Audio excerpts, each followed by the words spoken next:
that everyone is settled, let's see, do we have any programmers in the house? I know we have at least one. Okay, and then there's 2, 3. All right, several. Good. Do we have any AI-specific researchers? AI? What is AI? Artificial. Yeah. From now on, AI. Everyone say it. AI. All right, there we go. Do we have any AI researchers? No. Okay. Well, I mean, we have programmers. Closer than you might think. Do we have any philosophers? Maybe one? Yeah, we have one. Okay, yeah, and everyone, I guess, can be a philosopher, right? It's not that hard, the qualifications. If I could be a philosopher, then of course you guys can.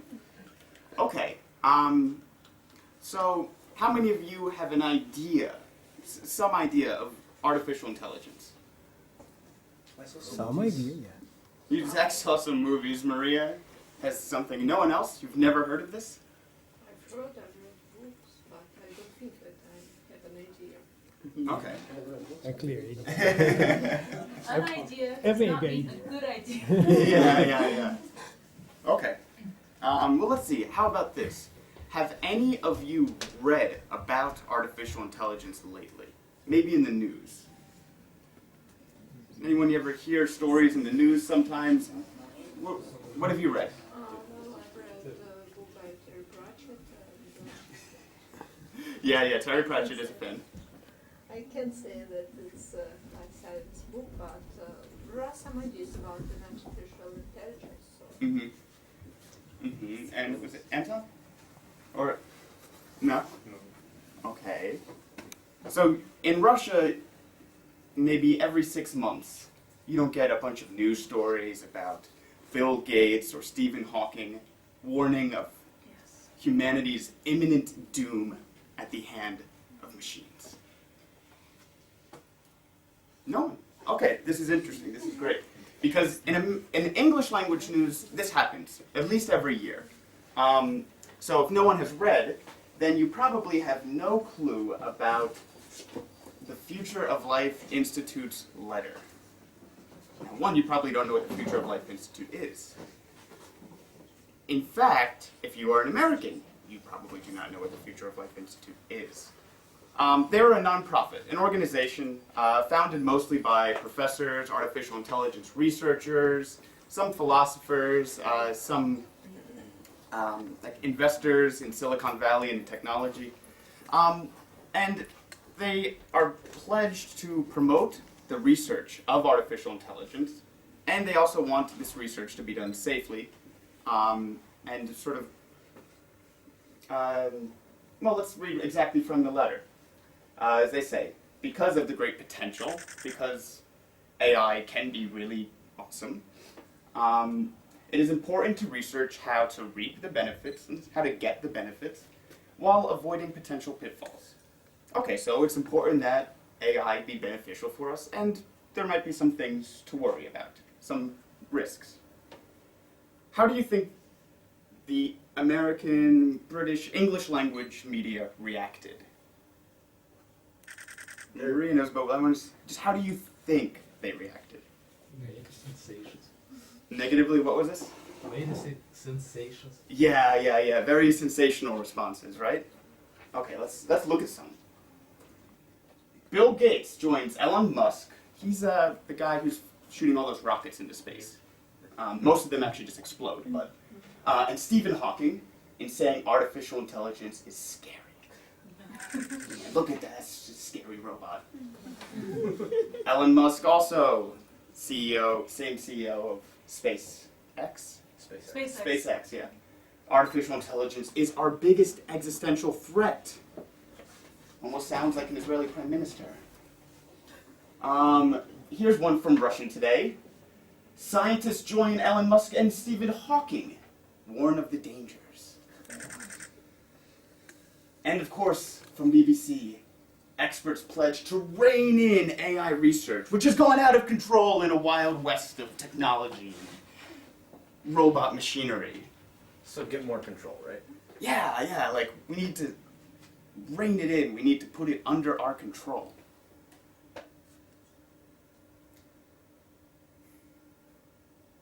What is this called? This media, like, approach where you take a story and you almost say something about it, especially with these kinds of headlines. What is this called? Scaremongering? Kind of scaremongering, but now in the internet there's a better word.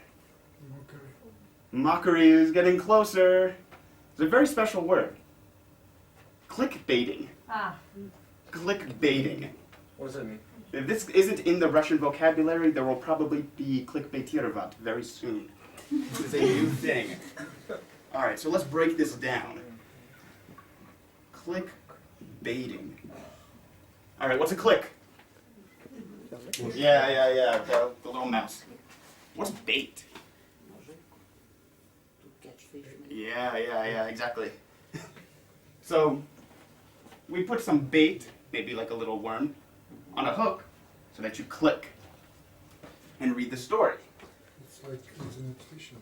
Internet fishing. Well, fishing on the internet is a very specific form of cybercrime, but Yeah. maybe they differ more in degree than in fact. Okay, so clickbaiting, yeah, this is clickbaiting. This is very popular now in the US anyway, or in English language media. You get on the internet. How do you make money on the internet? Clicks.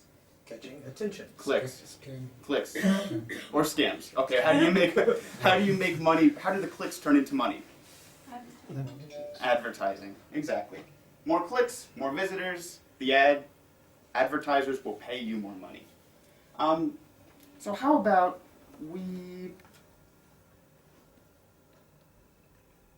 let's see. Let's then switch. How accurately do you think these letters reflect? I mean, how accurately do you think these headlines reflect the Future of Life Institute's actual letter?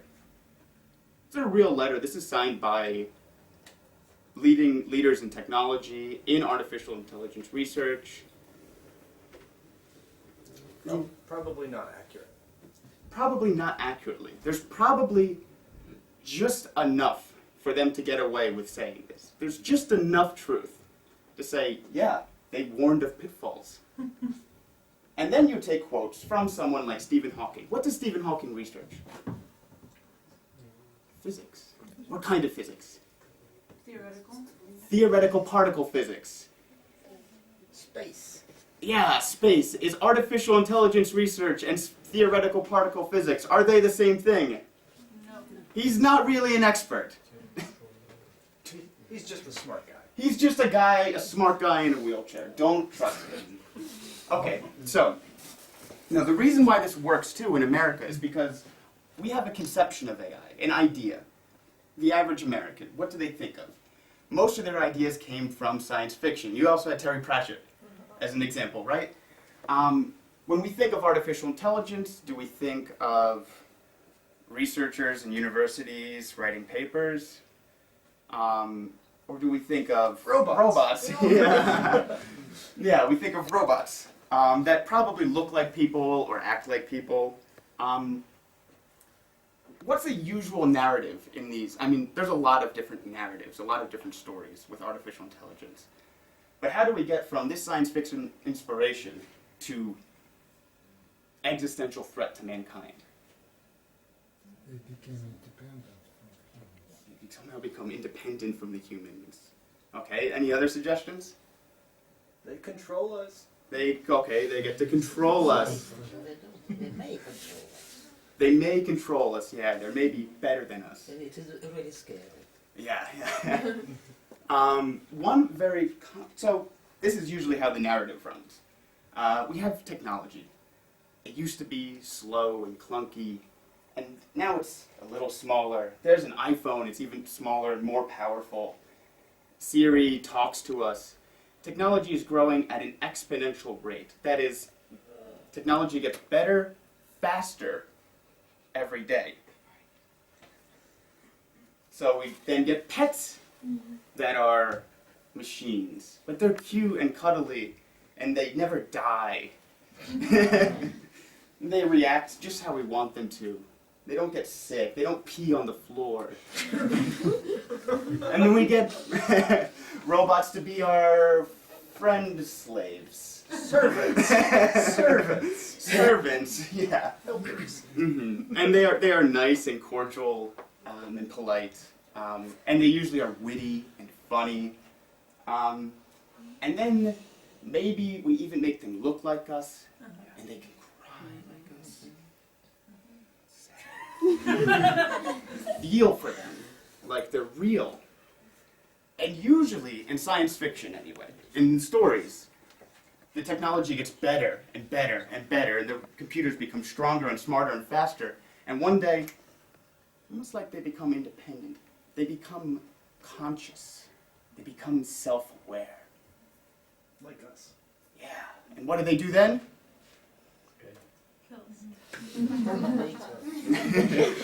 They kill us all, right?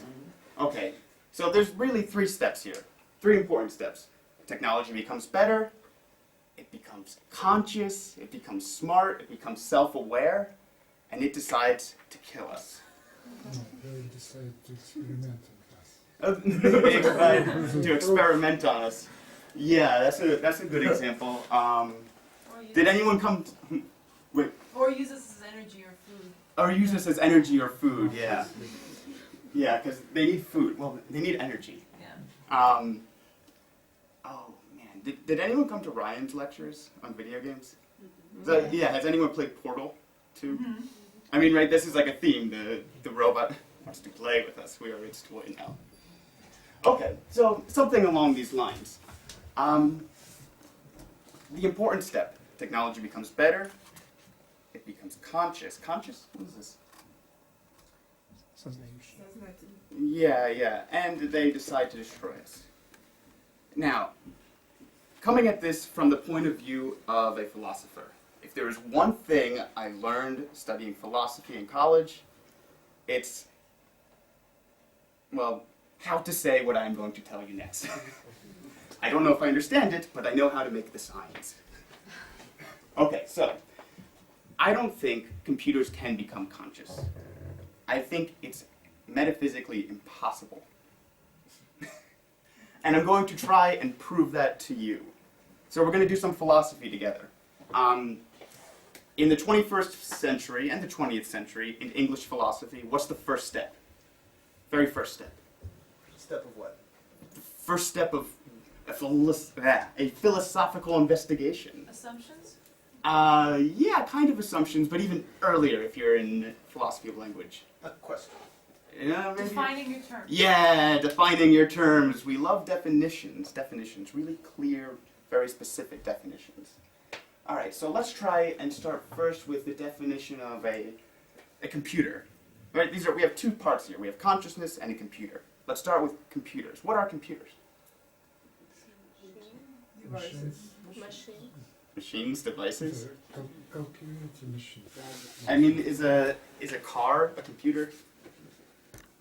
Takes data input and then gives more data output. Yeah, it takes something in and then it puts something out. Information processing for some results. Some information processing, yeah. What do we usually think of when we think of a computer? Maybe just like, what does it look like? Keyboard. Just a gadget. Keyboard, a gadget, yeah. So usually they're like a digital instrument, digital tool that processes data. They take some information and they change it according to rules, and then we have a new output that follows from the rules. When you guys think of a computer, do you think of this? That is a computer. This is the first. Well, actually, no. This is the first computer. Does it have internet?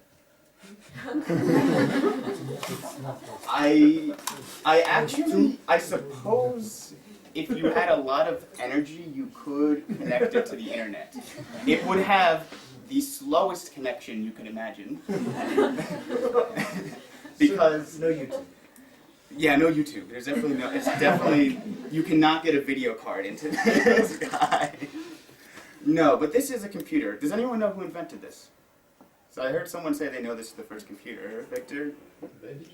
Yeah, Babbage. Charles Babbage. Does anyone know who wrote the code? This computer has programming.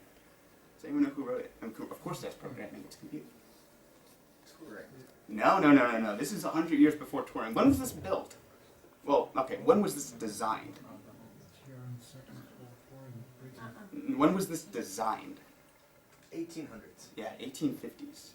1830s maybe even. I might actually be wrong on that. 1830s, 1850s.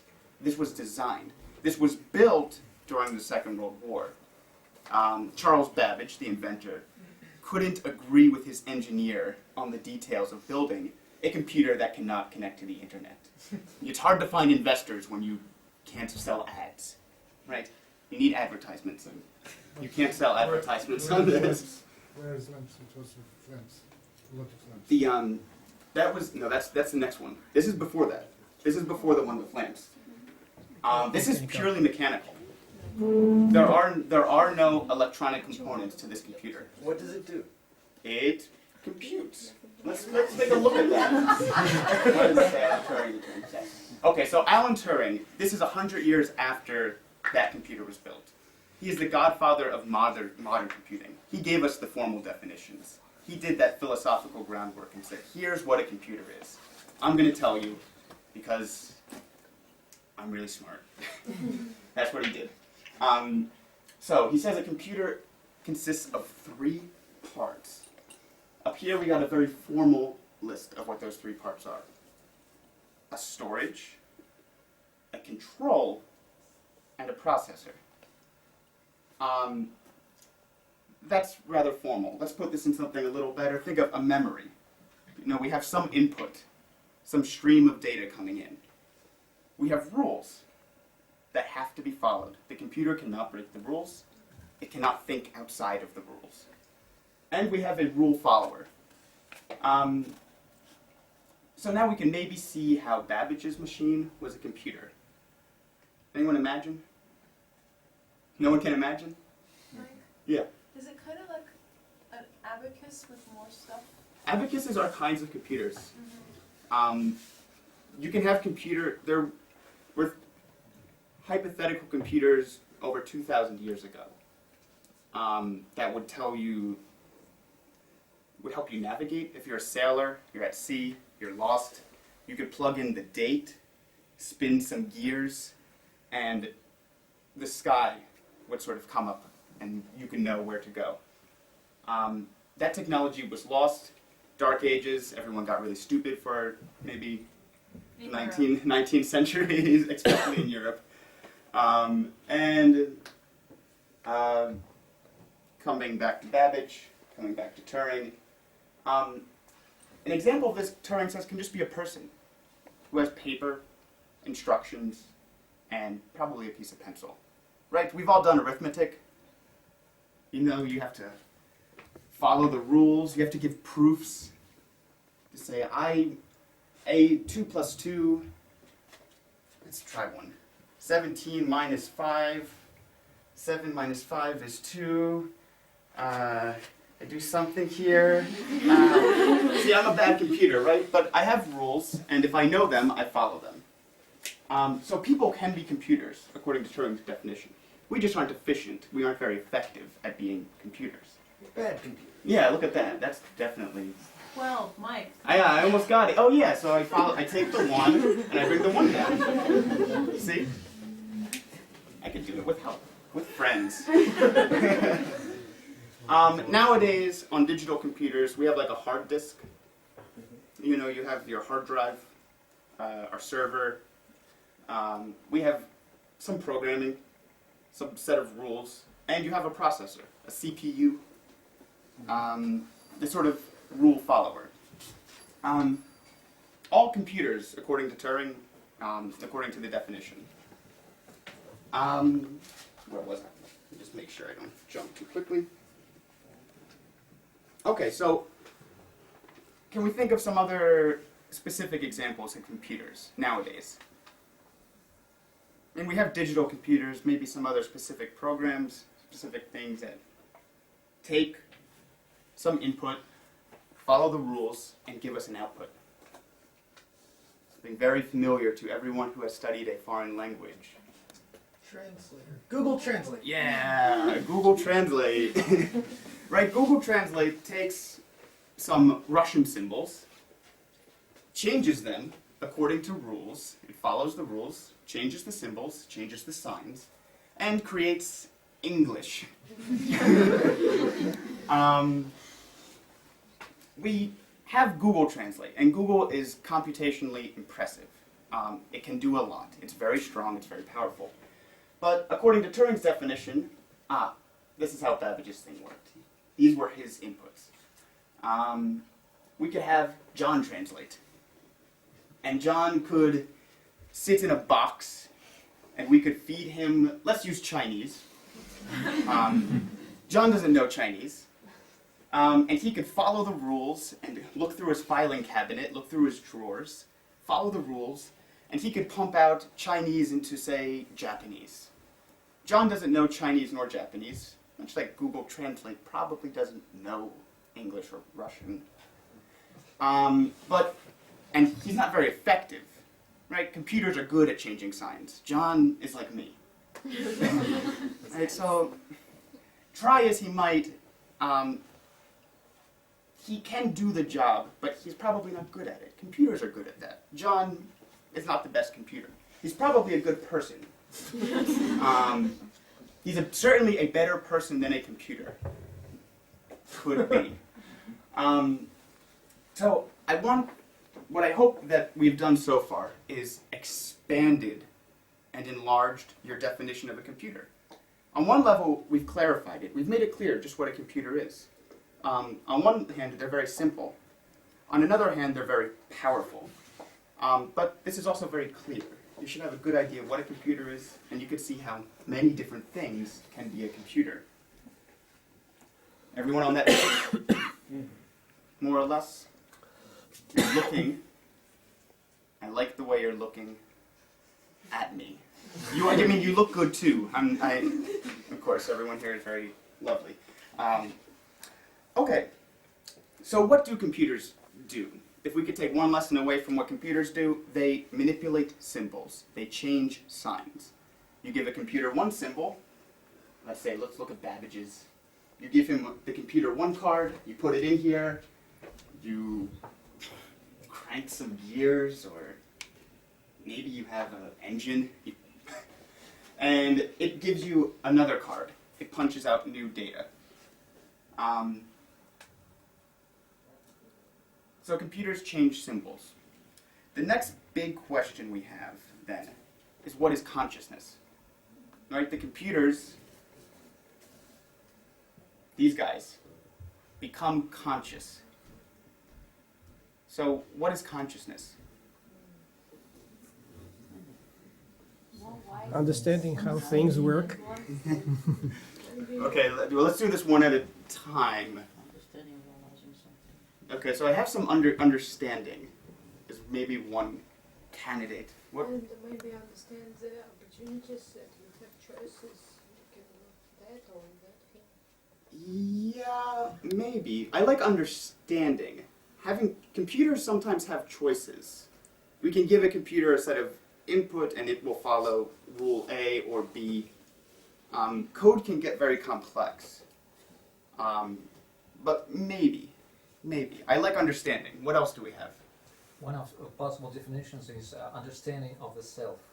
Self-awareness. Understanding of the self. So, yeah, I'm not a fan of that one. Although it is a definitely possible definition. Understanding of the self. Again, I keep saying understanding. Emotion. Understanding. Yeah. What about emotions? Why is more convenient?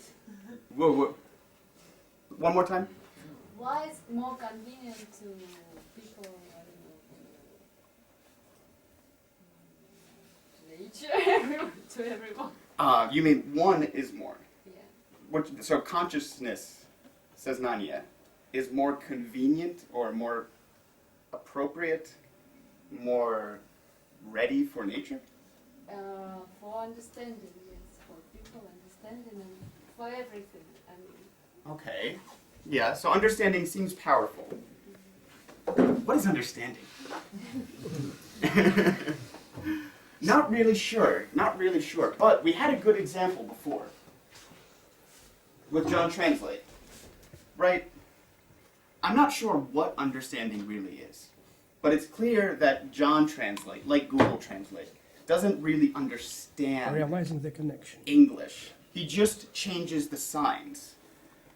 He doesn't really get it. That's a little bit ahead. Zach said emotions. I actually really like emotions. I think emotions are almost more interesting. These are sort of feelings, sensations. Let's see. Could we make a computer? Could we build a machine to detect water? yes, Right? We probably have one, right?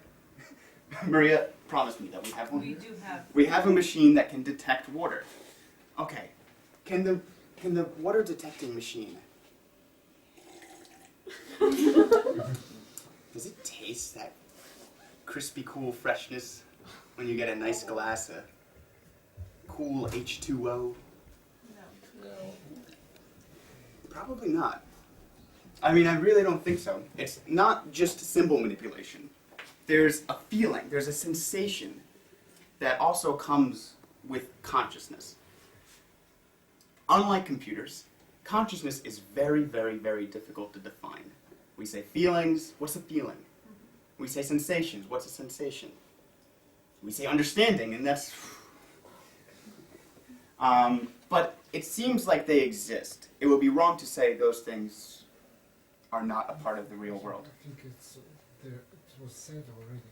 Consciousness begins with one thing, realization. There's me and everything else. Yeah, It's self-awareness. I That's don't... just beginning. Yeah, I don't know if I like self-awareness as consciousness because I think that animals are conscious on some level. There's something that it's like. There's a feeling of what it's like to be a fish. Right? I don't know what it's like to be a fish, but there's probably some... I'm a fish thing. Like, there's this being a fish out there. And I don't know if fish are, like, think to themselves, oh, and I am a fish. They can deserve our fishes.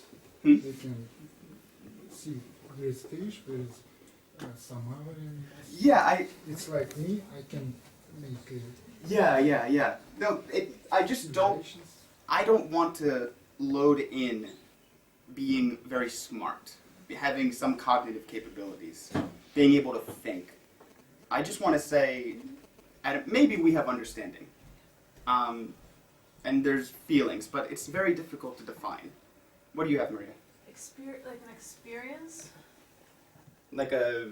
of what it's like to drink water. but what it's like to drink water, what it's like to be you. To be something. Like, Yeah. it seems like there's something that it's like to be a fish. I don't know what that is. I don't want to say, oh, it's probably like being a human, except I swim. There's something there, though. So this is our working definition of consciousness. Computer can never think there is me, I'm computer, and there is a man Wow. who operates on me. I think computers can actually reflect back on themselves, though. That I think they can do. They could look at their own program. They can understand that they have functions. They can't feel like, probably, that I am a computer. But I don't want to say they can't reflect. You can tell a computer to look at itself, to think about its programming. And in artificial intelligence, we might tell a computer to improve its programming, to make it better. Okay. So let's see. Does this argument fail then? Computers become better, computers become stronger, they become conscious, and then they kill us.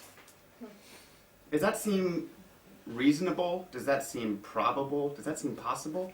No. After what you've heard, after everything we've talked about? No. Who thinks yes?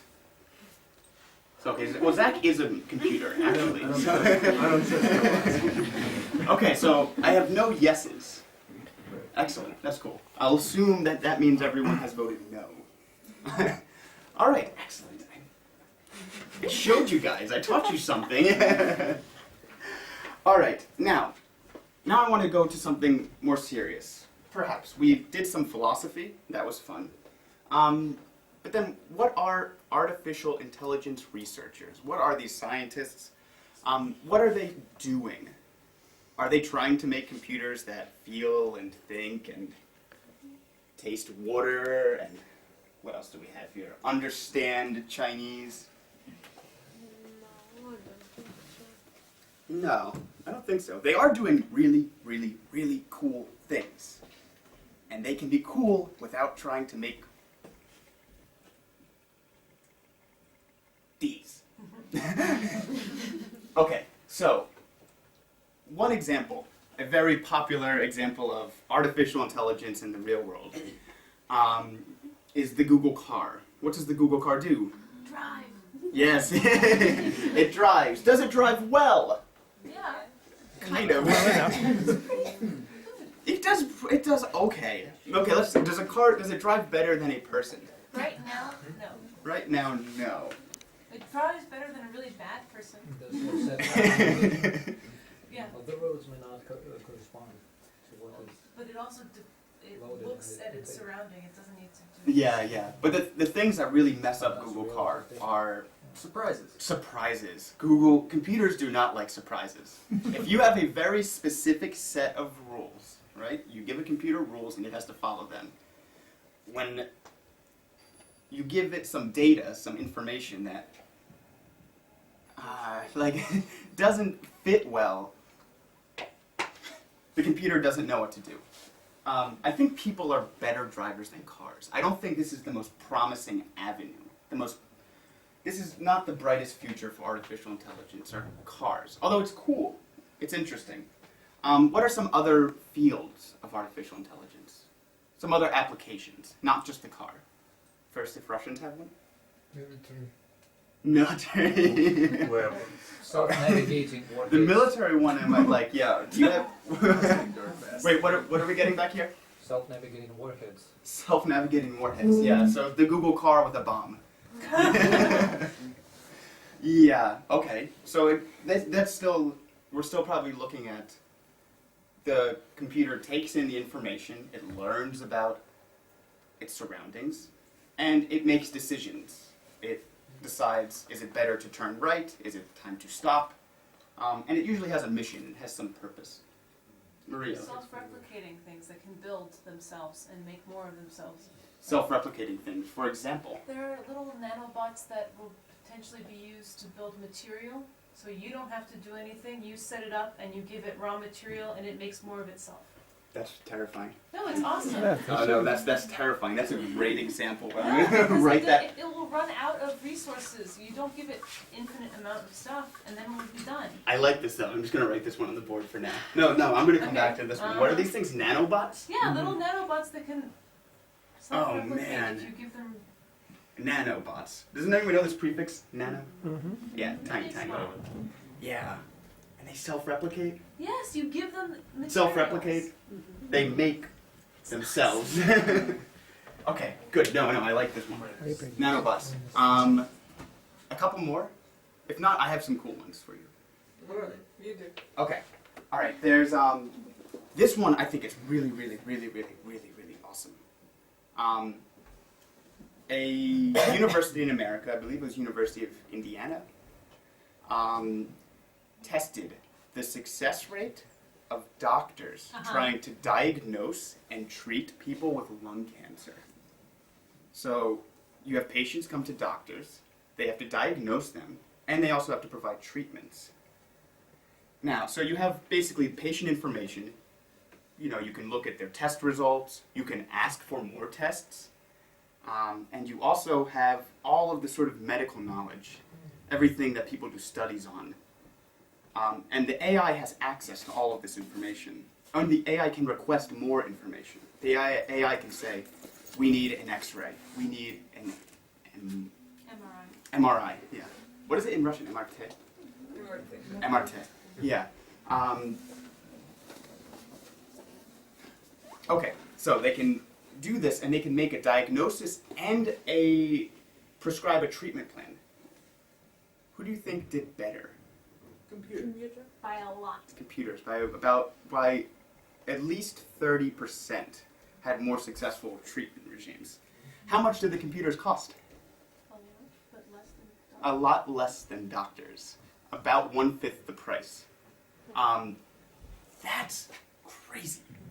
I don't know, does that strike anyone else as amazing? Okay, yeah. That's cool. So we could see these applications where you have a lot of research, a lot of knowledge, but you also are getting very specific information on a patient, or how about on financial markets for investors, being able to make the best decisions on money, already large financial institutions, big banks, large investing companies, they use computers to make their decisions. You don't even have a person saying, you know, buy 100 rubles or something, or buy the 2,000 yuan for X amount of dollars. The computers are making these trades faster than we can blink. Okay. Now, this is current application. This is real science. These are things you can do now. Good. Now, if we go back to let's go all the way back. No, I don't need to bring up the slide. But remember that letter, the Future of Life Institute? Yeah? The letter said that we need to research artificial intelligence because it can be so amazing, but we have to avoid some pitfalls. What pitfalls were they talking about? nanobots.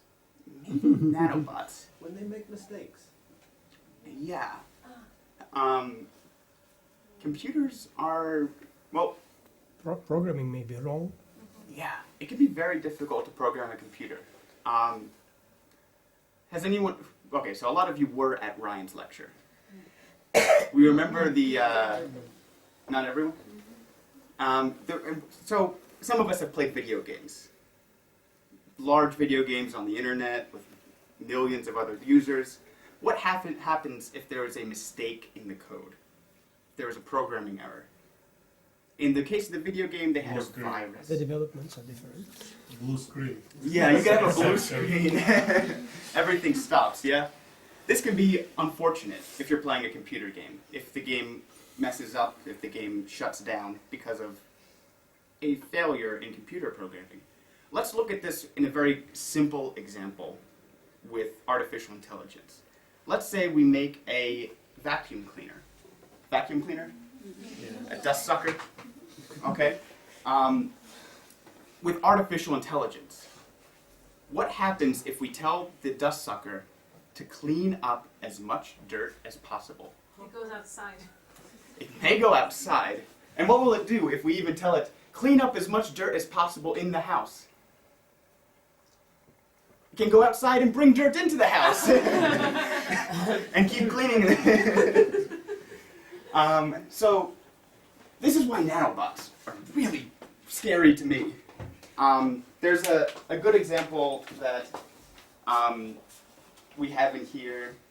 Yeah, okay. So we talked about medicine, we talked about dust suckers. Let's imagine we're making pasta. Right? Spaghetti, rigatoni, lasagna, tortellini. Where's Adam right now when I need him? He's eating. He is probably eating or cooking. Okay. So this is just like the medical situation on some levels, or just like financial markets. Making pasta is kind of hard. It's kind of easy. You have a clear result, make pasta. But the prices of grain and where you buy your grain and raw materials from, these change.